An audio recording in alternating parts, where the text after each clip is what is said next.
që një burr gjigant, një poliedrik, një burr i lartë, një poliglot, një fizikant, një hoxh, një njeri i dalluar, llogaritën akoma unë nuk kam po në për këto institucione që merren me histori, me albanologji, me studime caktume, nuk e kam po një akademi për Hasan Tahsin, tamam kështu që është duhet, për me tregu se si Hasan Tahsini ka qenë një hoxh i madh mas pari, një dietar besimtar i madh, por edhe adhetor i madh. Mirë po nuk treguohet hala se si Hasan Tahsini e ka mujt një fizikant dikun atje në Austri, katedrën e Austrisë, e kish pas ftuar në debat Hasan Tahsinin, edhe mulla Hasan Tahsini shkon atje, edhe i thirr gjithë ata shkencëtarët, edhe fillon debati shkencor.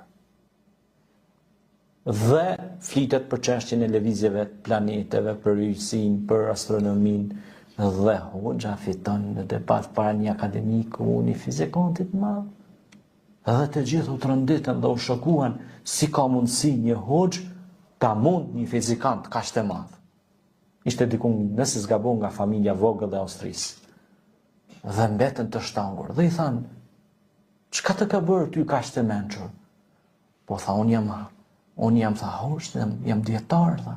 Unë kam lexuar libra, enciklopedi të tëra, por Kurani flet për astronomi, flet për lëvizjen e trupave qiellor, për trokitjen e trupave qiellor. La shamsu yanbaghi laha an tudrika al-qamara wal-laylu sabiqu an-nahar wa kullun fi falaqin yasbahun. As hona, as dielli, as gjë nuk mund ta mbrijë njëri tjetrin, secili noton në orbitat e veta. Was-samai dhati ar-rajj, pashaqillën që kthen.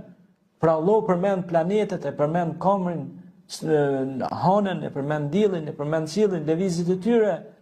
Pra Kurani është një libër, është një fjalë, është fjala e Allahut. Kush i krijoi planetet, tokë, qiell, hanë, diell? Allahu, Zoti i Madhëshëm.